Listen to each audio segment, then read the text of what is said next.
Well, yep. My name is Justin Vincent, Justin. Vincent, Vincent. I'm the fire chief for Suisun City Fire Department.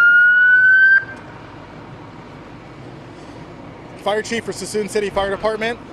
Today at 3:26 p.m. we were dispatched to a report of a vegetation fire right behind the Suisun City Wildlife Center. En route, I declared this a first alarm, then upgrade to a second alarm, evaluating the smoke conditions coming from the column of smoke, along with the heavy winds that were coming in and the 100-degree temperatures. Immediately went to third alarm, bringing in resources from across Solano County. Upon arrival, we had several individuals running into the Wildlife Center trying to save as many animals as possible, and we had a direct threat to homes on Maple Street, and I upgraded this to a fourth alarm and immediately went into evacuation mode. It was a real process to try to evacuate all of the workers that are so passionate about the wildlife there. We pretty much had to bargain with them and say we'd come back in with bolt cutters, cut these chains, and let these animals go.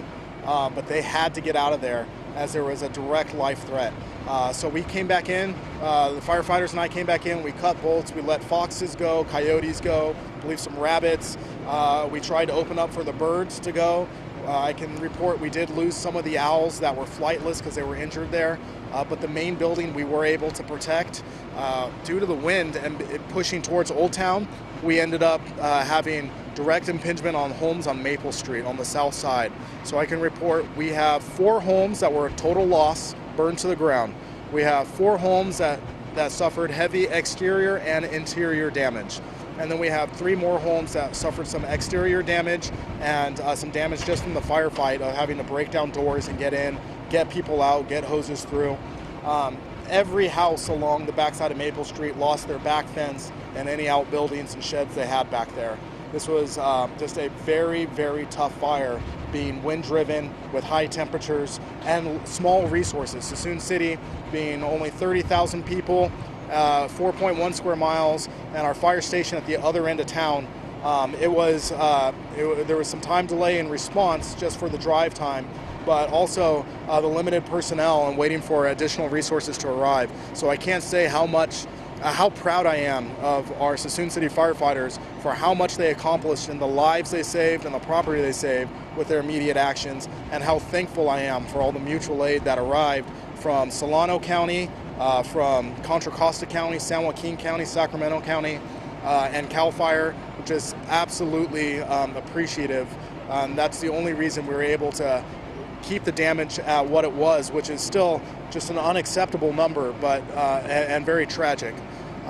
Right now we're at 300 acres, and and it's still going. So we do not have a containment percentage at this time, as it still is very active. We have 15 homes that are directly threatened by fire, and we have at least another 100 that are indirectly threatened. We have established an evacuation center at Crystal Middle School. It's at 400 Whispering Bay in Suisun City, and we encourage anybody with health conditions or that's been displaced to head that direction and stay there where it's safe. They have air conditioning and resources. We do have the Suisun City Croc Center, which is part of Salvation Army, on scene, providing rehab for the 200 plus firefighters that are on scene battling this fire right now. We do have air support from CAL FIRE, hand crews from CAL FIRE, and dozers from CAL FIRE, as well as police department, sheriff's department assistance, and assistance from PG&E. So this is still a very active, very dynamic situation. Again, very happy that we have no injuries reported. We do have ambulance on standby for that, and we hope that we can keep it that way.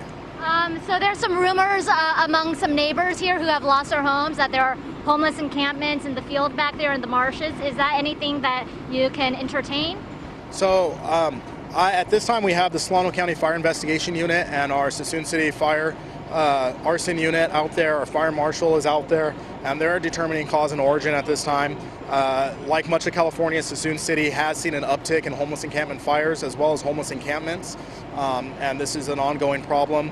Yesterday I ran the statistics. In 2019, Suisun City ran 18 total homeless encampment fires. In 2020, from January 1st to June 1st, we ran 18 homeless encampment fires. Our fires from January 1st to June 1st in 2019 was 24 in total. We are actually at 49. This is our 49th fire this year. So the fires are increasing. The neighbors aren't wrong for believing that. And homeless encampment fires are increasing. I cannot determine yet if that's what this is.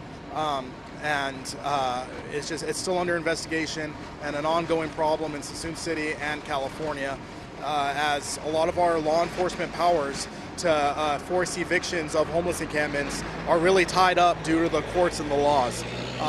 But I can say there has been a direct cost effect on the city from multiple fires. Just in the last week, we've ran at least 4 homeless encampment fires. Wow.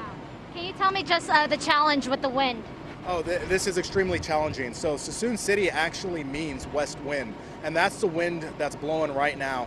And it comes in in full force between 3 and 3:30 every day.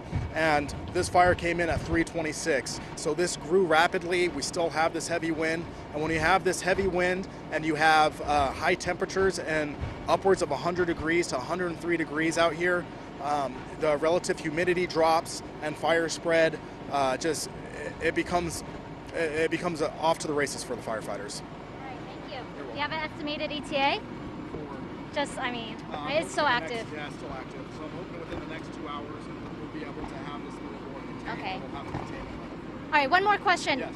Coronavirus. Oh, The yes. evacuation center, how is that working? So the evacuation center is taking precautions for social distancing with coronavirus. This is one more thing for 2020. Whoever's playing Jumanji just needs to close it, because between riots, coronavirus, fire activity, and everything else going on, this has been a very, very, very rough year for the fire service. We've been on the front lines for every single one of these issues. And I know our firefighters are exhausted, our first responders are exhausted, and essential workers of the United States are exhausted. And with an early fire season like this, bringing this level of destruction, we're all just praying that things can calm down and that a funding mechanism can be in place. We're coming into budget season. We've already identified there's going to be a budget shortfall in our city, and we're also identifying that we have twice as many fires going as we did last year. So we're really hoping for some assistance, whether that's state or federal, to help us ensure that we have a fire department that's able to save lives and property as we go forward into this next budget season. All right.